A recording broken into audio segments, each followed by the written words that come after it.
ਜਥੇਬੰਦੀਆਂ ਜਿਹੜਾ ਵੀ ਪ੍ਰੋਗਰਾਮ ਦੇਣਗੀਆਂ ਤੁਸੀਂ ਇੱਕ ਗੱਲ ਨੋਟ ਕਰ ਲਿਓ 26 ਤੋਂ ਵੀ ਦੁੱਗਣਾ ਇਕੱਠ ਉਹਨਾਂ ਪ੍ਰੋਗਰਾਮਾਂ ਤੇ ਹੋਊਗਾ। ਚਾਹੇ ਅਸੀਂ ਉਹ ਸੰਸਦ ਵੱਲ ਕੂਚ ਕਰਨਾ ਹੈ, ਚਾਹੇ ਉਹ KMP ਰੋਕਿਆ ਸੀ ਉੱਥੇ ਵੀ ਇਕੱਠ ਬਹੁਤ ਸੀ, ਚਾਹੇ ਹੋਰ ਪ੍ਰੋਗਰਾਮ ਨੇ। ਜਦੋਂ ਅਸੀਂ ਪੰਜਾਬ ਚੋਂ ਚੱਲੇ ਸੀ ਤਾਂ ਜਿਹੜੀਆਂ ਸਾਡੀਆਂ ਸਰਕਾਰਾਂ ਨੇ ਉਹਨਾਂ ਨੇ ਇਹ ਕਿਹਾ ਸੀਗਾ ਵੀ ਇਹ ਮੁੱਠੀ ਭਰ ਲੋਕ ਨੇ, ਪਾਕਿਸਤਾਨ ਦੇ ਏਜੰਟ ਨੇ, ਚਾਈਨਾ ਦੀ ਇਹਨਾਂ ਨੂੰ ਫੰਡਿੰਗ ਹੁੰਦੀ ਹੈ। ਸਾਡੇ ਵੱਡੇ ਵੀਰ ਹਰਮੀਤ ਕਾਦੀਆਂ ਜੀ ਜਥੇਬੰਦੀਆਂ ਨੂੰ ਇਸ ਮੰਚ ਤੋਂ ਮੈਂ ਇਹ ਕਹਿਣਾ ਚਾਹੁੰਦਾ ਵੀ ਜਿਹੜਾ ਵੀ ਪ੍ਰੋਗਰਾਮ ਆਪ ਜੀ ਨੇ ਦੇਣਾ ਹੈ ਉਹ ਇੰਨਾ ਕੁ ਪਲੈਨਡ ਹੋਵੇ ਕਿ ਉਹਦੇ ਪਹਿਲਾਂ ਜਿੱਦਾਂ ਆਪਾਂ ਸੰਸਦ 'ਚ ਜਾਣਾ ਹੈ, ਹਲੇ ਆਪਣੇ ਕੋਲ ਮਹੀਨਾ ਡੇਢ ਮਹੀਨਾ ਪਿਆ, ਤਾਂ ਸਾਡੇ ਕੋਲੇ ਸਾਰੇ ਰੂਟ ਕਲੀਅਰ ਹੋਣ, ਉਸ ਮੈਪ ਕਲੀਅਰ ਹੋਵੇ ਵੀ ਅਸੀਂ ਕਿੱਥੇ ਜਾਣਾ ਹੈ, ਕਿਵੇਂ ਜਾਣਾ ਹੈ, ਕਿਵੇਂ ਨਹੀਂ ਜਾਣਾ। ਕਿਉਂਕਿ ਜੇ ਸਾਡੇ ਕੋਲ ਕੋਈ ਪਲਾਨ ਨਹੀਂ ਹੋਊਗਾ, ਕੋਈ ਰੂਟ ਨਹੀਂ ਹੋਊਗਾ ਤਾਂ ਫਿਰ ਉਹ 26 ਵਾਲਾ ਕੰਮ ਹੀ ਹੋਊਗਾ। ਗਵਰਨਮੈਂਟ ਤਾਂ ਚਾਹੁੰਦੀ ਹੈ ਜਿਹੜੇ ਪੰਜਾਬ ਨੂੰ ਇਹ ਕਹਿ ਕੇ ਭੰਡਿਆ ਗਿਆ ਸੀ ਕਿ ਇਹਨਾਂ ਦੀਆਂ ਨਾੜਾਂ 'ਚ ਚਿੱਟੇ ਦੀਆਂ ਸੂਈਆਂ ਰਹਿ ਗਈਆਂ, ਉਹ ਪੰਜਾਬ ਨੇ ਅੱਜ ਦਿਖਾਤਾ। ਇਹਨਾਂ ਦੇ ਬੈਰੀਗੇਡ ਪੱਟ ਕੇ ਤੋੜ ਕੇ ਇੱਥੇ ਆਏ ਨੇ ਕਿ ਅਸੀਂ ਅੱਜ ਵੀ ਆਪਦੇ ਹੱਕਾਂ ਦੇ ਲਈ ਉੱਦਾਂ ਹੀ ਖੜਦੇ ਹਾਂ।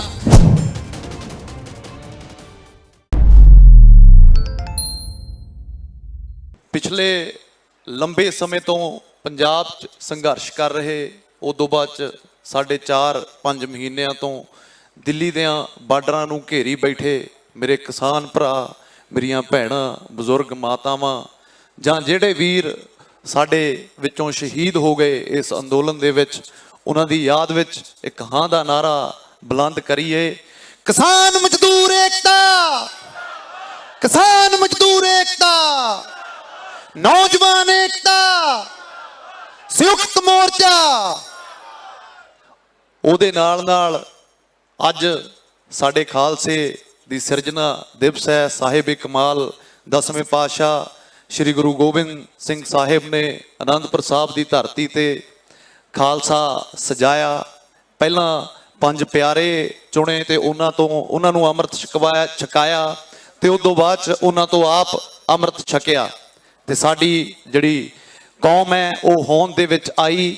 ਤੇ ਨਾਲ ਦੀ ਨਾਲ ਸਾਨੂੰ ਇਹ ਦੱਸਿਆ ਕਿ ਜ਼ਿੰਦਗੀ 'ਚ ਮਜ਼ਲੂਮਾਂ ਦੇ ਨਾਲ ਖੜਨਾ ਹੈ, ਨਿਆਂ ਦੇ ਖਿਲਾਫ ਡਟ ਕੇ ਲੜਨਾ ਹੈ। ਸੋ ਇਹ ਜਿਹੜੀ ਲੜਾਈ ਹੈ ਇਹ ਉਸੇ ਹੀ ਨਿਆਂ ਦੇ ਖਿਲਾਫ ਪੰਜਾਬ ਨੇ ਵਿੱਢੀ ਹੋਈ ਹੈ।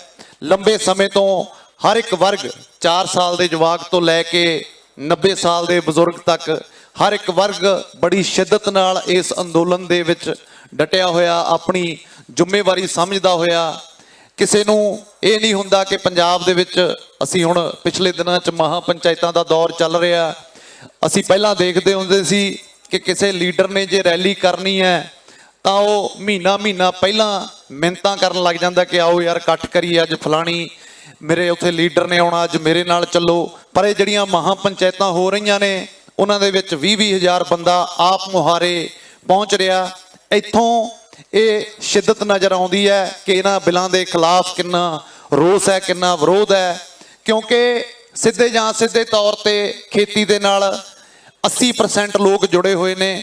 ਉਹ ਚਾਹੇ ਖੇਤੀ ਕਰਦੇ ਨੇ, ਚਾਹੇ ਖੇਤੀ ਤੋਂ ਆਪਦਾ ਕੰਮਕਾਰ ਜਰੀਏ ਚਲਾਉਂਦੇ ਨੇ, ਤਾਂ ਉਹ ਜੁੜੇ ਸਿੱਧੇ ਤੌਰ ਤੇ ਖੇਤਾਂ ਦੇ ਨਾਲ ਹੀ ਹੋਏ ਨੇ।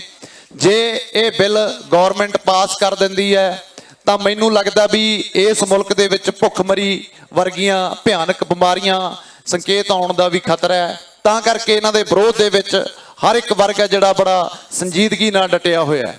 ਸੋ ਸਾਡੇ ਕਲਾਕਾਰ ਭਾਈਚਾਰੇ ਵੱਲੋਂ ਮੈਂ ਇੱਕ ਤੁਹਾਡੇ ਨਾਲ ਗੱਲ ਸ਼ੇਅਰ ਕਰਦਾ ਕਿ ਨੌਜਵਾਨ ਨੇ ਜਿਹੜੇ ਵੱਡੀ ਗਿਣਤੀ 'ਚ ਮੈਨੂੰ ਮਿਲਦੇ ਨੇ। ਪਹਿਲਾਂ ਜਦੋਂ ਨੌਜਵਾਨ ਮਿਲਦੇ ਹੁੰਦੇ ਸੀ ਤਾਂ ਪੁੱਛਦੇ ਹੁੰਦੇ ਸੀ ਵੀ ਬਾਈ ਤੁਹਾਡਾ ਉਹ ਗਾਣਾ ਬਹੁਤ ਵਧੀਆ ਸੀ, ਤੁਹਾਡਾ ਆਹ ਗੀਤ ਵਧੀਆ ਸੀ, ਤੁਹਾਡੀ ਆਹ ਫਿਲਮ ਬਹੁਤ ਵਧੀਆ ਸੀ। ਅੱਜ ਕੱਲ੍ਹ ਨੌਜਵਾਨ ਪੰਜਾਬ ਜਾਗਿਆ, ਬਹੁਤ ਵੱਡੇ ਪੱਧਰ ਤੇ ਜਾਗਿਆ। ਜਿਹੜੇ ਪੰਜਾਬ ਨੂੰ ਇਹ ਕਹਿ ਕੇ ਭੰਡਿਆ ਗਿਆ ਸੀ ਕਿ ਇਹਨਾਂ ਦੀਆਂ ਨਾੜਾਂ 'ਚ ਚਿੱਟੇ ਦੀਆਂ ਸੂਈਆਂ ਰਹਿ ਗਈਆਂ, ਉਹ ਪੰਜਾਬ ਨੇ ਅੱਜ ਦਿਖਾਤਾ। ਇਹਨਾਂ ਦੇ ਬੈਰੀਗੇਡ ਪੱਟ ਕੇ ਤੋੜ ਕੇ ਇੱਥੇ ਆਏ ਨੇ ਕਿ ਅਸੀਂ ਅੱਜ ਵੀ ਆਪਦੇ ਹੱਕਾਂ ਦੇ ਲਈ ਉੱਦਾਂ ਹੀ ਖੜਦੇ ਹਾਂ।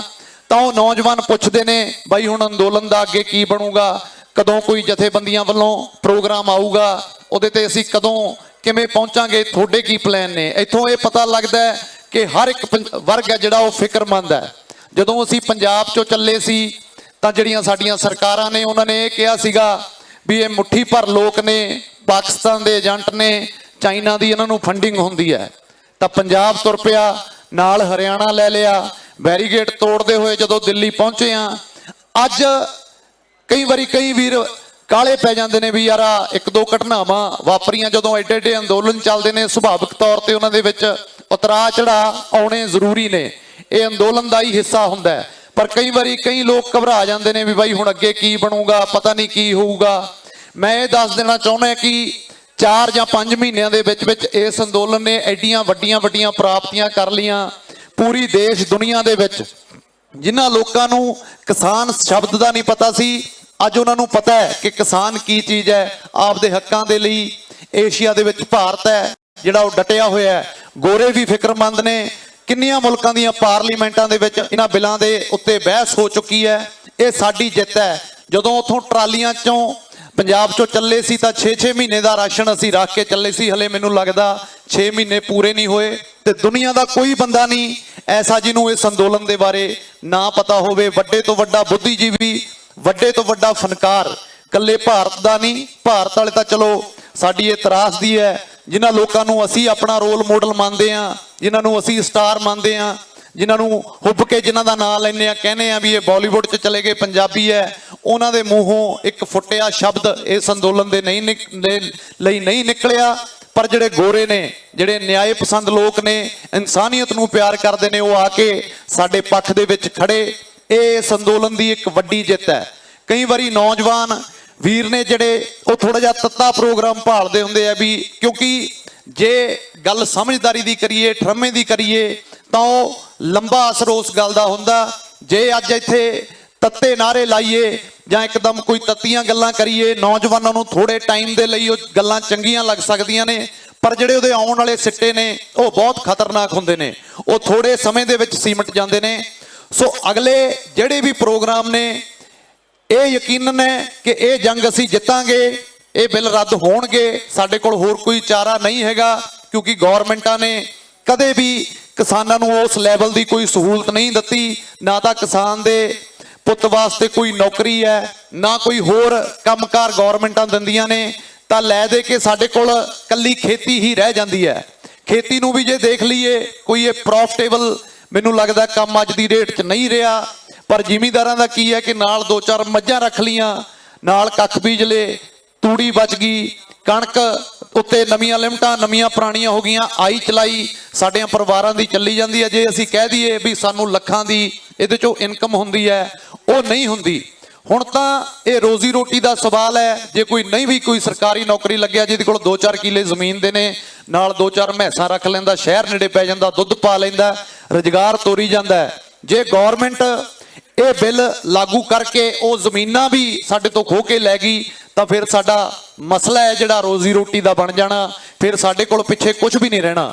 ਤੇ ਦੂਜੀ ਵੱਡੀ ਗੱਲ ਇਹ ਹੈ ਕਿ ਇਹਨਾਂ ਖੇਤਾਂ ਦੇ ਨਾਲ ਸਾਡਾ ਇੱਕ ਬਹੁਤ ਵੱਡਾ ਇਤਿਹਾਸ ਜੁੜਿਆ ਹੋਇਆ ਹੈ। ਸਾਡੇ ਗੀਤ ਨੇ ਉਹ ਖੇਤਾਂ ਤੇ ਨਿਰਭਰ ਕਰਦੇ ਨੇ, ਫਸਲਾਂ ਤੇ ਨਿਰਭਰ ਕਰਦੇ ਨੇ। ਗਾਇਕੀ ਵੀ ਸਾਡੀ ਫਸਲਾਂ ਦੇ ਵਿੱਚੋਂ ਹੀ ਚੱਲਦੀ ਹੈ। ਜੇ ਅਸੀਂ ਆਰਟਿਸਟ ਬਣੇ ਆ ਤਾਂ ਇਹਨਾਂ ਤੇ ਜਿਹੜੇ ਸਾਡੇ ਮਾਪਿਆਂ ਨੇ ਪੈਸੇ ਕਮਾਏ ਸੀ, ਉਹ ਖੇਤੀਬਾੜੀ ਚੋਂ ਕਮਾਏ ਸੀ, ਤਾਂ ਉਹ ਸਾਡੇ ਤੇ ਲਾਏ ਨੇ, ਤਾਂ ਅਸੀਂ ਮੂਹਰੇ ਆਏ ਆ। ਇਹਨਾਂ ਖੇਤਾਂ ਦੇ ਨਾਲ ਸਾਡਾ ਉਹ ਇਤਿਹਾਸ ਜੁੜਿਆ ਜਿੱਥੇ ਅਸੀਂ ਆਪਣਾ ਬਚਪਨ ਹੰਢਾਇਆ, ਜਿਨ੍ਹਾਂ ਮੋਟਰਾਂ ਤੇ ਖੇਡ ਕੇ ਅਸੀਂ ਵੱਡੇ ਹੋਏ ਆ। ਇਹ ਗਰਮੀਆਂ ਦੇ ਦਿਨ ਨੇ, ਨੌਜਵਾਨ ਵੀਰਾਂ ਨੇ ਉਹ ਸਮਾਂ ਹੰਢਾਇਆ ਕਿ ਪਿੰਡ 'ਚ ਲਾਈਟ ਚਲੇ ਜਾਣੀ ਤਾਂ ਅਸੀਂ ਮੋਟਰ ਤੇ ਮੰਜਾ ਢਾਹ ਲੈਣਾ। ਤਾਂ ਉੱਥੇ ਗੱਲਾਂ ਬਾਤਾਂ ਹੁੰਦੀਆਂ ਸੀ। ਪਿਛਲੇ ਦਿਨਾਂ ਦਰਮਿਆਨ ਲੰਬੇ ਸਮੇਂ ਤੋਂ ਬਜ਼ੁਰਗਾਂ ਦੇ ਨਾਲ ਵਾਰਤਾਲਾਪ ਕਰਨ ਦਾ ਮੌਕਾ ਮਿਲਿਆ। ਬੜੇ ਲੋਕ ਕਹਿੰਦੇ ਨੇ ਜ਼ਮਾਨਾ ਬਦਲ ਗਿਆ।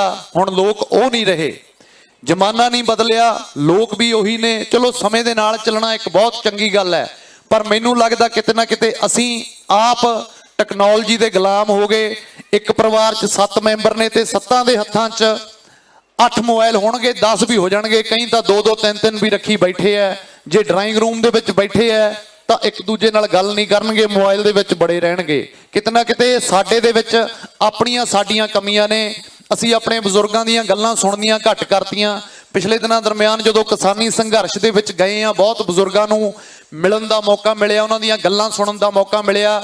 ਤਾਂ ਮੈਨੂੰ ਲੱਗਦਾ ਕਿ ਇਹਨਾਂ ਬਜ਼ੁਰਗਾਂ ਕੋਲੇ ਇੱਕ ਇਤਿਹਾਸ ਹੈ ਸਾਡਾ ਸਾਂਭਿਆ ਹੋਇਆ, ਜਿਹੜਾ ਅਸੀਂ ਇਹਨਾਂ ਤੋਂ ਗ੍ਰਹਿਣ ਕਰਨਾ ਤੇ ਅੱਗੇ ਨਵੀਂ ਪੀੜ੍ਹੀ ਨੂੰ ਆਪਣੇ ਜਵਾਕਾਂ ਨੂੰ ਦੱਸਣਾ। ਜੇ ਅਸੀਂ ਨਹੀਂ ਸੁਣਾਂਗੇ ਤਾਂ ਅਸੀਂ ਅੱਗੇ ਆਪਦੇ ਜਵਾਕਾਂ ਨੂੰ ਕੁਝ ਨਹੀਂ ਦੱਸ ਸਕਦੇ। ਤਾਂ ਥੋੜਾ ਬਹੁਤਾ ਜਿਹੜਾ ਸਮਾਂ ਇਹਨਾਂ ਮੋਬਾਈਲਾਂ ਤੋਂ ਟੈਕਨੀਕਲ ਚੀਜ਼ਾਂ ਤੋਂ ਜ਼ਰੂਰੀ ਨੇ, ਪਰ ਇੰਨੀਆਂ ਵੀ ਜ਼ਰੂਰੀ ਨਹੀਂ ਵੀ ਸਾਡਾ ਇਹਨਾਂ ਬਿਨਾਂ ਸਰ ਨਹੀਂ ਸਕਦਾ। ਬਜ਼ੁਰਗਾਂ ਨੂੰ ਜ਼ਰੂਰ ਟਾਈਮ ਦਿਆ ਕਰੋ, ਉਹਨਾਂ ਦੀਆਂ ਗੱਲਾਂ ਸੁਣਿਆ ਕਰੋ। ਉਹਨਾਂ ਦੀਆਂ ਗੱਲਾਂ 'ਚ ਜ਼ਿੰਦਗੀ ਦੇ ਉਹ ਤੱਥ ਨੇ ਜਿਹੜੇ ਸਾਡੇ ਬਹੁਤ ਕੰਮ ਆਉਂਦੇ ਨੇ। ਤਾਂ ਆਪਾਂ ਮੁੜ ਕੇ ਇਸ ਅੰਦੋਲਨ ਤੇ ਆਈਏ। ਹਰ ਇੱਕ ਵਰਗ ਜਿੱਦਾਂ ਮੈਂ ਪਹਿਲਾਂ ਕਿਹਾ ਡਟਿਆ ਹੋਇਆ ਹੈ। ਅਗਲੇ ਜਿਹੜੇ ਵੀ ਜਥੇਬੰਦੀਆਂ ਦੇ ਪ੍ਰੋਗਰਾਮ ਆਉਂਦੇ ਨੇ, ਚਾਹੇ ਉਹ KMP, ਬੜੇ ਵੀਰ ਕਹਿ ਦਿੰਦੇ ਨੇ ਵੀ ਹੁਣ ਦੁਬਾਰੇ ਉਹ ਗੱਲ ਨਹੀਂ ਬਣਨੀ ਕਿਉਂਕਿ 26 ਤਰੀਕ ਨੂੰ ਇੱਕ ਐਸਾ ਬਖਰੇਵਾਂ ਪੈ ਗਿਆ, ਉਦੋਂ ਬਾਅਦ 'ਚ ਕਈ ਲੋਕਾਂ ਦੇ ਦਿਲ ਮੁੜ ਗਏ। ਪਰ ਮੈਂ ਇੱਥੇ ਉਹਨਾਂ ਗੱਲਾਂ ਨੂੰ, ਉਹਨਾਂ ਲੋਕਾਂ ਨੂੰ ਇਹ ਕਹਿਣਾ ਚਾਹੂੰਗਾ ਕਿ ਜਿੱਦਾਂ ਮੈਂ ਪਹਿਲਾਂ ਕਿਹਾ, ਅੰਦੋਲਨ ਦੇ ਵਿੱਚ ਉਤਰਾਅ ਚੜਾਅ ਜ਼ਰੂਰ ਆਉਂਦੇ ਨੇ, ਪਰ ਅੱਜ ਤੁਸੀਂ ਇਸ ਮੰਚ ਤੋਂ ਮੈਂ ਇਹ ਗੱਲ ਕਹਿ ਕੇ ਚੱਲੇ ਹਾਂ ਕਿ ਜਥੇਬੰਦੀਆਂ ਜਿਹੜਾ ਵੀ ਪ੍ਰੋਗਰਾਮ ਦੇਣਗੀਆਂ, ਤੁਸੀਂ ਇੱਕ ਗੱਲ ਨੋਟ ਕਰ ਲਿਓ, 26 ਤੋਂ ਵੀ ਦੁੱਗਣਾ ਇਕੱਠ ਉਹਨਾਂ ਪ੍ਰੋਗਰਾਮਾਂ ਤੇ ਹੋਊਗਾ। ਚਾਹੇ ਅਸੀਂ ਉਹ ਸੰਸਦ ਵੱਲ ਕੂਚ ਕਰਨਾ ਹੈ, ਚਾਹੇ ਉਹ KMP ਰੋਕਿਆ ਸੀ ਉੱਥੇ ਵੀ ਇਕੱਠ ਬਹੁਤ ਸੀ, ਚਾਹੇ ਹੋਰ ਪ੍ਰੋਗਰਾਮ ਨੇ। ਬਸ ਇੱਕ ਮੈਂ ਬੇਨਤੀ ਕਰਨਾ ਚਾਹੁੰਦਾ ਹਾਂ, ਸਾਡੇ ਬਹੁਤ ਪਿਆਰੇ ਨੌਜਵਾਨ ਆਗੂ, ਸਾਡੇ ਵੱਡੇ ਵੀਰ ਹਰਮੀਤ ਕਾਦੀਆਂ ਜੀ, ਜਥੇਬੰਦੀਆਂ ਨੂੰ ਇਸ ਮੰਚ ਤੋਂ ਮੈਂ ਇਹ ਕਹਿਣਾ ਚਾਹੁੰਦਾ ਵੀ ਜਿਹੜਾ ਵੀ ਪ੍ਰੋਗਰਾਮ ਆਪ ਜੀ ਨੇ ਦੇਣਾ ਹੈ ਉਹ ਇੰਨਾ ਕੁ ਪਲੈਨਡ ਹੋਵੇ ਕਿ ਉਹਦੇ ਪਹਿਲਾਂ ਜਿੱਦਾਂ ਆਪਾਂ ਸੰਸਦ 'ਚ ਜਾਣਾ ਹੈ, ਹਲੇ ਆਪਣੇ ਕੋਲ ਮਹੀਨਾ ਡੇਢ ਮਹੀਨਾ ਪਿਆ, ਤਾਂ ਸਾਡੇ ਕੋਲੇ ਸਾਰੇ ਰੂਟ ਕਲੀਅਰ ਹੋਣ, ਉਸ ਮੈਪ ਕਲੀਅਰ ਹੋਵੇ ਵੀ ਅਸੀਂ ਕਿੱਥੇ ਜਾਣਾ ਹੈ, ਕਿਵੇਂ ਨਹੀਂ ਜਾਣਾ। ਕਿਉਂਕਿ ਜੇ ਸਾਡੇ ਕੋਲ ਕੋਈ ਪਲਾਨ ਨਹੀਂ ਹੋਊਗਾ, ਕੋਈ ਰੂਟ ਨਹੀਂ ਹੋਊਗਾ, ਤਾਂ ਫਿਰ ਉਹ 26 ਵਾਲਾ ਕੰਮ ਹੀ ਹੋਊਗਾ। ਗੌਰਮੈਂਟ ਤਾਂ ਚਾਹੁੰਦੀ ਹੈ, ਉਦੋਂ ਬਾਅਦ 'ਚ ਕੀ ਹੋਊਗਾ, ਦੂਸ਼ਣਬਾਜ਼ੀ ਸ਼ੁਰੂ ਹੋ ਜੂਗੀ, ਫਲਾਣੇ ਨੇ ਆਹ ਕਰਤਾ, ਟਮਕਾਣੇ ਨੇ ਆਹ ਕਰਤਾ। ਵੀਰੋ, ਆਪਾਂ ਇਹ ਗੱਲਾਂ ਨੂੰ ਥੱਲੇ ਦੱਬ ਕੇ ਆਪਣਾ ਇੱਕ ਫੋਕਸ ਰੱਖੀਏ ਕਿ ਕਿਸਾਨੀ ਆਪਣੀ ਖੁਸ਼ਹਾਲ ਰੱਖਣੀ ਹੈ, ਨਾ ਬਿੱਲਾਂ ਨੂੰ ਰੱਦ ਕਰਾਉਣਾ। ਮਾੜੇ ਮੋਟੇ ਬਖਰੇਵੇਂ ਨੇ ਜਿਹੜੇ ਉਹ ਸਭ ਦੇ ਵਿੱਚ ਹੋ ਜਾਂਦੇ ਨੇ, ਕਿਉਂਕਿ ਸਭ ਦੀ ਜਿਹੜੀ ਵਿਚਾਰਧਾਰਾ ਹੈ ਕਦੇ ਵੀ ਨਹੀਂ ਮਿਲਦੀ, ਪਰ ਆਪਾਂ ਉਹਨਾਂ ਵਖਰੇਵਿਆਂ ਨੂੰ ਪਿੱਛੇ ਰੱਖ ਕੇ ਅੱਜ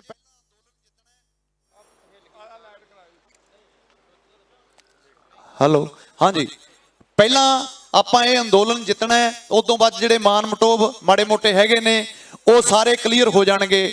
ਸੋ ਜਦੋਂ ਤੱਕ ਇਹ ਅੰਦੋਲਨ ਚੱਲੂਗਾ, ਹਰ ਵਾਰ ਪੰਜਾਬ 'ਚ ਵੀ ਜਿਹੜੀ ਵੀ ਸਟੇਜ ਤੇ ਗਏ ਆ, ਚਾਹੇ ਸਾਡੇ ਤੇ ਬੜਾ ਪ੍ਰੈਸ਼ਰ ਵੀ ਆਇਆ ਪਿਛਲੇ ਦਿਨਾਂ 'ਚ। ਇੱਕ ਗੱਲ ਮੈਂ ਹੋਰ ਕਹਿਣਾ ਚਾਹੂੰਗਾ ਕਿ ਸਾਡੇ ਏਕੇ ਨੇ ਹੀ ਸਾਨੂੰ ਜਿਤਾਉਣਾ ਹੈ। ਪਿਛਲੇ ਦਿਨਾਂ 'ਚ ਤੁਸੀਂ ਖਬਰ ਸੁਣੀ ਹੋਊਗੀ ਕਿ ਲੱਖੇ ਸਿਧਾਣੇ ਵੀਰ ਦਾ ਭਰਾ ਜਿਹੜਾ ਉਹ ਚੱਕ ਕੇ ਲੈ ਗਏ ਪੁਲਿਸ ਵਾਲੇ ਤੇ ਉਹਦੇ ਤੇ ਤਸ਼ੱਦਦ ਕੀਤਾ, ਉਹਨੂੰ ਛੱਡਿਆ ਏ। ਨੌਜਵਾਨ ਵੀਰਾਂ ਨੂੰ ਮੈਂ ਖਾਸ ਕਰਕੇ ਕਹਿਣਾ ਚਾਹੂੰਗਾ ਕਿ ਆਪਣੇ ਨੇੜੇ ਤੇੜੇ ਕੋਈ ਵੀ ਐਦਾਂ ਦਾ ਤੁਹਾਨੂੰ ਲੱਗਦਾ ਕਿ ਸ਼ੱਕੀ ਕੋਈ ਹੋ ਰਿਹਾ, ਜਾਂ ਕੋਈ ਬਾਹਰਲੇ ਨੰਬਰ ਦੀ ਗੱਡੀ ਪੰਜਾਬ 'ਚ ਆਉਂਦੀ ਹੈ, ਜਾਂ ਕਿਸੇ ਨੌਜਵਾਨ ਨੂੰ ਕੋਈ ਐਦਾਂ ਦੀ ਪ੍ਰੋਬਲਮ ਆਉਂਦੀ ਹੈ, ਤਾਂ ਏਕਾ ਰੱਖੋ, ਉੱਥੇ ਇਕੱਠੇ ਹੋ, ਕਿਉਂਕਿ ਜੇ ਅਸੀਂ ਇੱਕ ਹੋਵਾਂਗੇ ਤਾਂ ਹੀ ਇਹ ਅੰਦੋਲਨ ਜਿੱਤ ਸਕਾਂਗੇ। ਏਕੇ ਦੇ ਵਿੱਚ ਹੀ ਤਾਕਤ ਹੈ। ਜੇ ਇਕੱਲੇ ਹੋਵਾਂਗੇ, ਜੇ ਸੋਚਾਂਗੇ ਯਾਰ ਮੈਂ ਕੀ ਲੈਣਾ, ਤਾਂ ਇੱਥੇ ਕੱਲ ਨੂੰ ਸਾਡਾ ਵੀ ਨੰਬਰ ਲੱਗ ਸਕਦਾ, ਫਿਰ ਖੜਨਾ ਸਾਡੇ ਨਾਲ ਵੀ ਕਿਸੇ ਨੇ ਨਹੀਂ। ਸੋ ਜਿਹੜਾ ਇਹ ਗੌਰਮੈਂਟ ਤਸ਼ੱਦਦ ਕਰ ਰਹੀ ਹੈ, ਅਸੀਂ ਪੰਜਾਬ ਸਰਕਾਰ ਨੂੰ ਵੀ ਕਹਿਣਾ ਚਾਹੁੰਦੇ ਹਾਂ ਕਿ ਸੂਬਿਆਂ ਦੇ ਅਧਿਕਾਰ ਨੇ, ਦੂਜੇ ਸੂਬੇ ਦੀ ਪੁਲਿਸ ਪੰਜਾਬ 'ਚ ਜਾ ਕੇ ਕਿਸੇ ਵੀ ਵਿਅਕਤੀ ਨੂੰ ਜਾਂ ਕਿਸੇ ਵੀ ਨੌਜਵਾਨ ਨੂੰ ਇਦਾਂ ਨਹੀਂ ਚੱਕ ਸਕਦੀ। ਉਹਨੂੰ ਪਹਿਲਾਂ ਲੋਕਲ ਥਾਣੇ ਦੇ ਵਿੱਚ ਰਿਪੋਰਟ ਦੇਣੀ ਪੈਂਦੀ ਹੈ, ਉੱਥੋਂ ਪੁਲਿਸ ਵਾਲੇ ਨਾਲ ਲਿਜਾਣੇ ਪੈਂਦੇ ਨੇ। ਪੰਜਾਬ ਸਰਕਾਰ ਨੂੰ ਵੀ ਜੇ ਉਹ ਕਹਿੰਦੇ ਨੇ ਵੀ ਅਸੀਂ ਕਿਸਾਨਾਂ ਦੇ ਨਾਲ ਆ, ਅੰਦੋਲਨ ਦੇ ਨਾਲ ਆ, ਤਾਂ ਬਣਦੀ ਜਿਹੜੀ ਕਾਰਵਾਈ ਹੈ ਇਹ ਕਰਨੀ ਚਾਹੀਦੀ ਹੈ। ਜੇ ਇਦਾਂ ਹੀ ਸਾਡੇ ਨੌਜਵਾਨਾਂ ਨੂੰ ਚੱਕ ਕੇ ਸੈਂਟਰ ਵਾਲੇ ਲੈ ਕੇ ਜਾਂਦੇ ਰਹੇ ਤਾਂ ਕੱਲ ਨੂੰ ਬਹੁਤ ਦਿੱਕਤ ਸਾਡੇ ਸਾਹਮਣੇ ਆ ਜਾਊਗੀ। ਫਿਰ ਅਸੀਂ ਸੜਕਾਂ ਤੇ ਉਤਰਾਂਗੇ ਵੱਡੇ ਪੱਧਰ ਤੇ। ਨੌਜਵਾਨ ਇਸ ਸਬੰਧ ਵਿੱਚ ਵੀ ਮੈਂ ਜਥੇਬੰਦੀਆਂ ਨੂੰ ਕਹੂੰਗਾ ਕਿ ਕੋਈ ਵੱਡਾ ਐਕਸ਼ਨ ਲਿਆ ਜਾਵੇ ਗੌਰਮੈਂਟ ਨਾਲ ਗੱਲਬਾਤ ਦਾ ਰਾਹ, ਕਿਉਂਕਿ ਪਿਛਲੇ 2.5-3 ਮਹੀਨੇ ਤੋਂ ਜਿਹੜੀ ਗੱਲਬਾਤ ਹੈ ਸਰਕਾਰ ਨਾਲ ਉਹ ਟੋਟਲ ਹੀ ਬੰਦ ਹੋ ਚੁੱਕੀ ਹੈ। ਕੋਈ ਨਾ ਕੋਈ ਐਸਾ ਪ੍ਰੋਗਰਾਮ ਲੀਕਿਆ ਜਾਵੇ, ਕੋਈ ਬੁੱਧੀਜੀਵੀ ਜਾਂ ਜਥੇਬੰਦੀਆਂ ਦੇ ਮੈਂਬਰ ਸਾਹਿਬਾਨ ਉੱਥੇ ਭੇਜੇ ਜਾਣ ਜਿਹੜਾ ਦੁਬਾਰੇ ਗੱਲਬਾਤ ਦਾ ਰਾਹ ਖੁੱਲ ਸਕੇ, ਜਾਂ ਕੋਈ ਪ੍ਰੋਗਰਾਮ ਐਸਾ ਦਿੱਤਾ ਜਾਵੇ ਕਿ ਗੌਰਮੈਂਟ ਮਜਬੂਰ ਹੋ ਜਾਵੇ ਦੁਬਾਰੇ ਗੱਲਬਾਤ ਕਰਨ ਨੂੰ, ਸਾਨੂੰ ਬੁਲਾਵੇ। ਕਿਉਂਕਿ ਇੱਦਾਂ ਬੈਠੇ ਅਸੀਂ ਸਾਲ ਵੀ ਰਵਾਂਗੇ, ਪਰ ਫਿਰ ਵੀ ਅਸੀਂ ਇਹ ਅੰਦੋਲਨ ਜਿੰਨੀ ਛੇਤੀ ਹੋ ਸਕਦਾ ਉਨੀ ਛੇਤੀ ਜਿੱਤਣਾ ਹੈ। ਬਹੁਤ ਲੋਕਾਂ ਦਾ ਮਨੋਬਲ ਵੀ ਟੁੱਟ ਜਾਂਦਾ, ਪਰ ਮਨੋਬਲ ਨਹੀਂ ਤੋੜਨਾ। ਅਖੀਰ ਦੇ ਵਿੱਚ ਮੈਂ ਇਹੀ ਕਹੂੰਗਾ ਕਿ ਜਦੋਂ ਤੱਕ ਵੀ, ਜਿੱਥੇ ਤੱਕ ਵੀ ਇਹ ਅੰਦੋਲਨ ਚੱਲੂਗਾ, ਉੱਥੇ ਤੱਕ ਮੋਢੇ ਨਾਲ ਮੋਢਾ ਲਾ ਕੇ ਪਹਿਲੇ ਦਿਨ ਤੋਂ ਖੜੇ ਆ। ਬੇਸ਼ੱਕ ਗੌਰਮੈਂਟਾਂ ਨੇ ਬੜੇ ਫੋਨ ਕੀਤੇ, ਬੜੇ ਡਰਾਵੇ ਦਿੱਤੇ ਕਿ ਤੁਹਾਡਾ ਭਾਈ ਕੈਰੀਅਰ ਹੈ, ਤੁਹਾਨੂੰ ਕੱਲ ਨੂੰ ਫਿਲਮਾਂ 'ਚ ਨਹੀਂ ਜਾਣ ਦੇਵਾਂਗੇ, ਤੁਹਾਨੂੰ ਬੰਬੇ ਨਹੀਂ ਜਾਣ ਦੇਵਾਂਗੇ, ਜਾਂ ਤੁਹਾਡੇ ਕੰਮਕਾਰ 'ਚ ਵਿਘਨ ਪਾਵਾਂਗੇ। ਤਾਂ ਸਾਡੇ ਲਈ ਪਹਿਲਾਂ ਕਿਸਾਨੀ ਹੈ, ਪੰਜਾਬ ਦੇ ਲੋਕ ਨੇ, ਸਾਡੇ ਭਰਾ ਨੇ। ਸਾਨੂੰ ਫਿਲਮਾਂ ਮਿਲਣ ਨਾ ਮਿਲਣ ਸਾਨੂੰ ਕੋਈ ਫਰਕ ਨਹੀਂ ਪੈਂਦਾ, ਸਾਨੂੰ ਬੰਬੇ ਵਾਲੇ ਬੁਲਾਉਣ ਨਾ ਬੁਲਾਉਣ ਸਾਨੂੰ ਕੋਈ ਫਰਕ ਨਹੀਂ ਪੈਂਦਾ। ਅਸੀਂ ਇਸ ਅੰਦੋਲਨ ਦੇ ਮੋਢੇ ਨਾਲ ਮੋਢਾ ਲਾ ਕੇ ਖੜੇ ਆ। ਜੇ ਕਲਾਕਾਰ ਨਾ ਵੀ ਹੁੰਦੇ ਤਾਂ ਕਿਸਾਨ ਤਾਂ ਹੈਗੇ ਹੀ ਆ, ਖੜੇ ਆ। ਜਦੋਂ ਤੱਕ ਜਿੱਤਦੇ ਨਹੀਂ ਖੜੇ ਰਹਾਂਗੇ। ਸੋ ਅਖੀਰ ਦੇ ਵਿੱਚ ਜਾਂਦਾ ਜਾਂਦਾ ਦੋ ਬੋਲ ਮੈਂ ਆਪਣੇ ਗੀਤ ਦੇ, ਜਿਹੜਾ ਸਾਡਾ ਗੀਤ ਕਿਸਾਨ ਐਂਥਮ ਆਇਆ ਸੀ, ਸਮੁੱਚੀ ਇੰਡਸਟਰੀ ਨੇ, ਸਾਰੇ ਕਲਾਕਾਰ ਭਰਾਵਾਂ ਨੇ ਉਹ ਰਲ ਕੇ ਗੀਤ ਗਾਇਆ ਸੀ। ਉਹਨੂੰ ਤੁਸੀਂ ਬੜਾ ਮਾਣ ਬਖਸ਼ਿਆ, ਬੜਾ ਸਤਿਕਾਰ ਬਖਸ਼ਿਆ। ਉਹਦੇ ਦੋ ਬੋਲ ਮੈਂ ਜਾਂਦਾ ਜਾਂਦਾ ਜ਼ਰੂਰ ਤੁਹਾਡੇ ਨਾਲ ਸਾਂਝੇ ਕਰੂੰਗਾ। ਤੇ ਸਾਡਾ ਉਹ ਗੀਤ ਸੀਗਾ ਕਿ ਲੰਗਰਾਂ ਦੇ ਵਿੱਚ ਸਾਡੇ ਪੀਜੇ ਸੁਣੇ ਹੋਣਗੇ, ਲੱਗਦੇ ਕੈਨੇਡਾ ਦੇ ਆ ਬੀਜੇ ਸੁਣੇ ਹੋਣਗੇ। ਜਦੋਂ ਇੱਥੇ ਅਸੀਂ ਪੀਜ਼ਿਆਂ ਦਾ ਲੰਗਰ ਲਾਇਆ, ਉਸ ਗੱਲ ਤੇ ਵੀ ਕਿੰਤੂ ਕਰਤਾ ਕਿ ਇਹਨਾਂ ਕੋਲ ਇੰਨੇ ਪੈਸੇ ਕਿੱਥੋਂ ਆਉਂਦੇ ਨੇ, ਇਹ ਪੀਜ਼ਿਆਂ ਦਾ ਲੰਗਰ ਲਾਉਂਦੇ ਨੇ। ਤਾਂ ਮੈਂ ਦੱਸ ਦੇਣਾ ਚਾਹੁੰਦਾ, ਜਿਹੜੇ ਸਾਡੇ ਬਾਹਰ ਪਰਦੇਸੀ ਭਰਾ ਬੈਠੇ ਨੇ, ਉਹ ਪੰਜਾਬ ਲਈ ਦਿਨ ਪਰ ਰਾਤ ਇੰਨੇ ਫਿਕਰਮੰਦ ਰਹਿੰਦੇ ਨੇ। ਪੈਸਿਆਂ ਦੇ ਨਾਲ ਤਾਂ ਉਹ ਸਾਡੀ ਮਾਲੀ ਮਦਦ ਤਾਂ ਕਰਦੇ ਹੀ ਕਰਦੇ ਨੇ, ਭਾਵਨਕ ਤੌਰ ਤੇ ਵੀ, ਵਿਚਾਰਧਾਰਾ ਦੇ ਤੌਰ ਤੇ ਵੀ ਉਹਨਾਂ ਦਾ ਜਿਹੜਾ ਦਿਮਾਗ ਹੈ, ਉਹਨਾਂ ਦਾ ਜਿਹੜਾ ਦਿਲ ਹੈ, ਇਸ ਅੰਦੋਲਨ ਦੇ ਵਿੱਚ 24 ਘੰਟੇ ਧੜਕਦਾ ਹੈ। ਦੋ ਟਾਈਮ ਤੁਹਾਡੇ ਵੀ ਬਹੁਤਿਆਂ ਦੇ ਪੁੱਤ ਉਹਨਾਂ ਮੁਲਕਾਂ 'ਚ ਰਹਿੰਦੇ ਨੇ, ਭਰਾ ਉਹਨਾਂ ਮੁਲਕਾਂ 'ਚ ਰਹਿੰਦੇ ਨੇ। ਕੋਈ ਕਿਸੇ ਦਾ ਵਿਆਹ ਹੋਵੇ ਉਦੋਂ ਕੋਈ ਫੋਨ ਨਹੀਂ ਕਰਦਾ, ਕਿਉਂਕਿ ਪਰਦੇਸੀਆਂ ਦੀ ਜਿਹੜੀ ਜ਼ਿੰਦਗੀ ਹੈ ਉਹ ਬੜੀ ਬਿਜ਼ੀ ਹੁੰਦੀ ਹੈ। ਪਰ ਇਸ ਅੰਦੋਲਨ ਦਾ ਹਾਲ ਚਾਲ ਉਹ ਸਵੇਰ ਸ਼ਾਮ ਫੋਨ ਕਰਕੇ ਪੁੱਛਦੇ ਆ। ਅੱਜ ਦੀ ਡੇਟ 'ਚ ਕੋਈ ਫੋਨ ਕਰਕੇ ਇਹ ਨਹੀਂ ਪੁੱਛਦਾ ਵੀ ਡੈਡੀ ਦਾ ਕੀ ਹਾਲ ਚਾਲ ਹੈ, ਮੰਮੀ ਦਾ ਕੀ ਹਾਲ ਚਾਲ ਹੈ।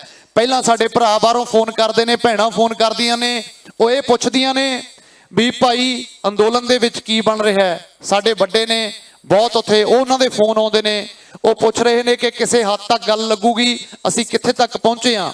ਸੋ ਅਸੀਂ ਬਾਹਰਲੇ ਵੀਰਾਂ ਦਾ ਵੀ ਧੰਨਵਾਦ ਕਰਦੇ ਹਾਂ, ਕਿਉਂਕਿ ਪੰਜਾਬ ਜੇ ਸਰਵਾਈਵ ਕਰ ਰਿਹਾ ਤਾਂ ਉਹਨਾਂ ਪਰਦੇਸੀ ਵੀਰਾਂ ਕਰਕੇ ਉਹਨਾਂ ਦਾ ਬਹੁਤ ਵੱਡਾ ਯੋਗਦਾਨ ਹੈ। ਸੋ ਉਸ ਗੀਤ ਦੇ ਬੋਲ ਮੈਂ ਤੁਹਾਡੇ ਰੂਬਰੂ ਕਰਦਾ ਕਿ ਲੰਗਰਾਂ ਦੇ ਵਿੱਚ ਸਾਡੇ ਪੀਜੇ ਸੁਣੇ ਹੋਣਗੇ, ਲੱਗਦੇ ਕੈਨੇਡਾ ਦੇ ਐ ਬੀਜੇ ਸੁਣੇ ਹੋਣਗੇ। ਬੈਰੀਗੇਟਾਂ ਪਿੱਛੇ ਘੇਰ ਦੂਜਾ ਹੋਣਾ ਸੁਣਿਆ, ਤੇ ਔਨ ਰੋਡ ਪਾਉਂਦੇ ਚੌਥੇ ਤੀਜੇ ਸੁਣੇ ਹੋਣਗੇ। ਤਵੀ ਤੇ ਛਵੀ ਸਾਡੀ ਸਾਫ਼ ਸੁਣੀ ਹੋਊਗੀ, ਦੱਬ ਲੈਂਦੇ ਦਿੱਲੀ ਰਾਤੋਂ ਰਾਤ ਸੁਣੀ ਹੋਊਗੀ। ਲੀਡਰਾਂ ਦੇ ਮੂੰਹੋਂ ਅੱਤਵਾਦੀ ਸੁਣੇ ਹੋਣਗੇ, ਤੇ BBC ਤੇ ਮੰਗਦੇ ਆਜ਼ਾਦੀ ਸੁਣੇ ਹੋਣਗੇ। ਬਾਰੀ ਲੋਟ ਧਰਨੇ ਤੇ ਆਉਂਦੇ ਵੀਕਲੀ, ਮਾਮੇ ਮਾਸੀਆਂ ਦੇ ਸਾਡੇ ਮੁੰਡੇ ਦਿੱਲੀਏ। ਤੂੰ ਦੱਸੀ ਸਾਡੇ ਬਾਰੇ ਕੀ ਸੁਣਿਆ, ਕਿਸਾਨ ਸੁਣਿਆ ਜਾਂ ਫਿਰ ਗੁੰਡੇ ਦਿੱਲੀਏ। ਮੰਨਿਆ ਸੋਚਾਂ ਤੋਂ ਵੱਖਵਾਦੀ ਦਿੱਲੀਏ, ਕਿਸਾਨ ਸੁਣਿਆ ਜਾਂ ਅੱਤਵਾਦੀ ਦਿੱਲੀਏ। ਸੋ ਜਦੋਂ ਅਸੀਂ ਆਪਣੇ ਹੱਕਾਂ ਦੀ ਗੱਲ ਕੀਤੀ ਹੈ ਤਾਂ ਸਾਨੂੰ ਅੱਤਵਾਦੀਆਂ ਦਾ ਖਿਲਾਫਤ ਦੇ ਦਿੱਤੀ ਗਈ ਹੈ, ਅੱਤਵਾਦੀਆਂ ਦੇ ਟੈਗ ਦੇ ਦਿੱਤੇ ਗਏ ਨੇ। ਕੋਈ ਫਰਕ ਨਹੀਂ ਪੈਂਦਾ। ਵੱਡੇ ਪੱਧਰ ਤੇ ਇੱਕ ਤੁਹਾਡੇ ਨਾਲ ਜਾਂਦਾ ਜਾਂਦਾ ਵਾਕਿਆ ਸ਼ੇਅਰ ਕਰੂੰਗਾ। ਇੱਕ ਦਿਨ ਮੈਂ ਕਿਸੇ ਸਟੇਜ ਤੇ ਸੀ, ਉੱਥੇ 4 ਸਾਲ ਦਾ ਇੱਕ ਬੱਚਾ ਮੇਰੇ ਕੋਲ ਆ ਗਿਆ ਤੇ ਮੈਂ ਉਹਨੂੰ ਇਹ ਪੁੱਛ ਲਿਆ ਕਿ ਬੇਟਾ, ਉਹਦੇ ਹੱਥ 'ਚ ਤਖਤੀ ਸੀ ਕਿਸਾਨ ਮਜ਼ਦੂਰ ਏਕਤਾ ਜਿੰਦਾਬਾਦ। 4 ਸਾਲ ਜਿਹੜੀ ਉਮਰ ਹੈ, ਤੁਸੀਂ ਆਪਣੇ ਆਪ ਸੋਚ ਕੇ ਦੇਖੋ ਕਿ ਉਸ ਜਵਾਕ ਨੂੰ ਕੁਝ ਨਹੀਂ ਪਤਾ ਦੁਨੀਆ ਦੇ ਵਿੱਚ ਕੀ ਵਾਪਰ ਰਿਹਾ, ਕੀ ਨਹੀਂ ਹੋ ਰਿਹਾ।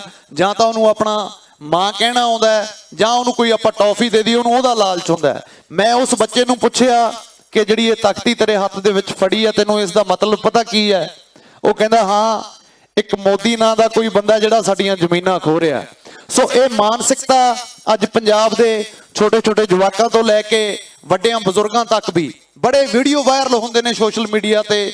ਕੋਈ 90 ਸਾਲ ਦਾ ਬਜ਼ੁਰਗ ਇਹ ਕਹਿ ਰਿਹਾ ਵੀ ਹੁਣ ਅਸੀਂ ਵਾਪਸ ਤਾਂ ਨਹੀਂ ਆਉਂਦੇ, ਜੇ ਸਾਡੇ ਤੇ ਗੋਲੀਆਂ ਵੀ ਚਲਾਉਣਗੇ ਤਾਂ ਸਾਡੇ ਨੌਜਵਾਨਾਂ ਨਾਲੋਂ ਪਹਿਲਾਂ ਸਾਡੀਆਂ ਛਾਤੀਆਂ ਉਹਨਾਂ ਦੇ ਮੂਹਰੇ ਆਉਣਗੀਆਂ। ਸੋ ਇਹ ਸ਼ਿੱਦਤ, ਇਹ ਜਨੂਨ ਵਾਹਿਗੁਰੂ ਏਦਾਂ ਹੀ ਬਰਕਰਾਰ ਰੱਖੇ। ਪੰਜਾਬ ਦਾ, ਹਰਿਆਣੇ ਦਾ ਬਹੁਤ ਵੱਡਾ ਇਸ ਅੰਦੋਲਨ ਦੇ ਵਿੱਚ ਯੋਗਦਾਨ ਹੈ। ਸਾਡੇ ਵੀਰ ਨੇ, ਪਹਿਲਾਂ ਪੰਜਾਬ ਹੀ ਹੁੰਦਾ ਸੀ, ਚਲੋ ਵੱਖ ਹੋ ਗਏ, ਪਰ ਵੱਡਾ ਯੋਗਦਾਨ ਹਰਿਆਣੇ ਦਾ ਇਸ ਅੰਦੋਲਨ ਦੇ ਵਿੱਚ ਮੌਜੂਦਾ ਵੀ ਚੱਲ ਰਿਹਾ ਵੀ ਹੈ। ਪਿੱਛੇ ਯੂਪੀ ਵਾਲਿਆਂ ਦਾ, ਹਰ ਇੱਕ ਵਰਗ, ਸਾਰਾ ਭਾਰਤ ਅੱਜ ਪੰਜਾਬ ਨੇ ਜਿਹੜੀ ਸ਼ੁਰੂਆਤ ਹੈ ਇਹ ਪੰਜਾਬ ਨੇ ਕੀਤੀ ਸੀ, ਇਹ ਪੰਜਾਬ ਦੇ ਹਿੱਸੇ ਆਊਗੀ। ਸਭ ਨੂੰ ਨਾਲ ਲੈ ਕੇ ਚੱਲਿਆ। ਤੁਹਾਡੇ ਸਭ ਦੀ ਚੜ੍ਹਦੀ ਕਲਾ ਦੀ ਅਰਦਾਸ ਕਰਦਾ ਵਾਹਿਗੁਰੂ ਕੋਲੇ 2 ਟਾਈਮ। ਮੈਂ ਰੱਬ ਨੂੰ ਮੰਨਣ ਵਾਲਾ ਬੰਦਾ, ਵੈਸੇ ਤਾਂ ਪੰਜਾਬ ਦੀ ਧਰਤੀ ਹੀ ਗੁਰੂਆਂ ਪੀਰਾਂ ਦੀ ਧਰਤੀ ਹੈ, ਸਾਰੇ ਹੀ ਮੰਨਦੇ ਆ। ਪਰ ਫਿਰ ਵੀ ਸਾਡੇ ਮਾਪਿਓ ਨੇ ਸਾਨੂੰ ਇਹ ਸਿਖਾਇਆ ਕਿ ਜਦੋਂ ਦੋਨੋਂ ਹੀ ਹੱਥ ਖੜੇ ਹੋ ਜਾਣ, ਪਿੱਛੇ ਕੁਝ ਵੀ ਨਾ ਬਚੇ, ਤਾਂ 2 ਹੀ ਅੱਖਾਂ ਬੰਦ ਕਰਕੇ 2 ਹੀ ਹੱਥ ਜੋੜ ਕੇ ਵਾਹਿਗੁਰੂ ਅੱਗੇ ਅਰਦਾਸ ਕਰੋ। ਸਾਡੇ ਬਜ਼ੁਰਗ ਬੈਠੇ ਨੇ, 2 ਟਾਈਮ ਦੇ ਨਿਤਨੇਮੀ ਨੇ, ਸਾਡੀਆਂ ਮਾਵਾਂ ਬੈਠੀਆਂ ਨੇ। मैं ਜਾਂਦਾ ਜਾਂਦਾ ਜ਼ਰੂਰ ਬੇਨਤੀ ਕਰੂੰਗਾ ਕਿ 2 ਟਾਈਮ ਜ਼ਰੂਰ ਤੁਸੀਂ ਅਰਦਾਸ ਕਰਿਆ ਕਰੋ ਕਿ ਇਹ ਅੰਦੋਲਨ ਅਸੀਂ ਜਲਦੀ ਤੋਂ ਜਲਦੀ ਜਿੱਤੀਏ ਤੇ ਜਿਹੜੇ ਵੀ ਵੀਰ ਇਹ ਅੰਦੋਲਨ ਲੜ ਰਹੇ ਨੇ, ਸਾਡੀਆਂ ਮਾਵਾਂ ਇੱਥੇ ਸੇਵਾ ਕਰ ਰਹੀਆਂ ਨੇ, ਉਹਨਾਂ ਨੂੰ ਵਾਹਿਗੁਰੂ ਚੜ੍ਹਦੀ ਕਲਾ ਬਖਸ਼ੇ, ਉਹਨਾਂ ਦੀ ਤੰਦਰੁਸਤੀ ਦੀ ਕਾਮਨਾ ਕਰਦੇ ਹਾਂ। ਇੰਨੀ ਮੇਰੇ ਵੱਲੋਂ ਹਾਜ਼ਰੀ ਪ੍ਰਵਾਨ ਕਰਿਓ। ਭੁੱਲ ਚੁੱਕ ਗਲਤੀ ਦੀ ਖਿਮਾ ਚਾਹੁੰਦੇ ਆ, ਤੁਹਾਡੇ ਤੋਂ ਛੋਟੇ ਆ, ਜੇ ਕੋਈ ਸ਼ਬਦ ਇੱਧਰ ਉੱਧਰ ਹੋ ਗਿਆ ਤਾਂ ਮਾਫੀ ਚਾਹੁੰਦੇ ਆ। ਇੱਕ ਵਾਰੀ ਜਾਂਦੇ ਜਾਂਦੇ ਇੱਕ ਨਾਰਾ ਲਾ ਕੇ ਤੁਹਾਡੇ ਤੋਂ ਆਗਿਆ ਚਾਹਾਂਗੇ। ਕਿਸਾਨ ਮਜ਼ਦੂਰ ਏਕਤਾ, ਕਿਸਾਨ ਮਜ਼ਦੂਰ ਏਕਤਾ, ਸੰਯੁਕਤ ਮੋਰਚਾ। ਸ਼੍ਰੀ ਵਾਹਿਗੁਰੂ ਜੀ ਕਾ ਖਾਲਸਾ, ਸ਼੍ਰੀ ਵਾਹਿਗੁਰੂ ਜੀ ਕੀ ਫਤਿਹ। ਇੱਕ ਵਾਰੀ ਫਿਰ ਤੋਂ ਵਿਸਾਖੀ ਦੀਆਂ ਆਪ ਸਭ ਨੂੰ ਬਹੁਤ-ਬਹੁਤ ਮੁਬਾਰਕਾਂ। ਧੰਨਵਾਦ। E5 ਚੈਨਲ ਪੰਜਾਬੀ ਹੁਣੇ ਸਬਸਕ੍ਰਾਈਬ ਕਰੋ, ਬੈਲ ਆਈਕਨ ਤੇ ਕਲਿੱਕ ਕਰੋ।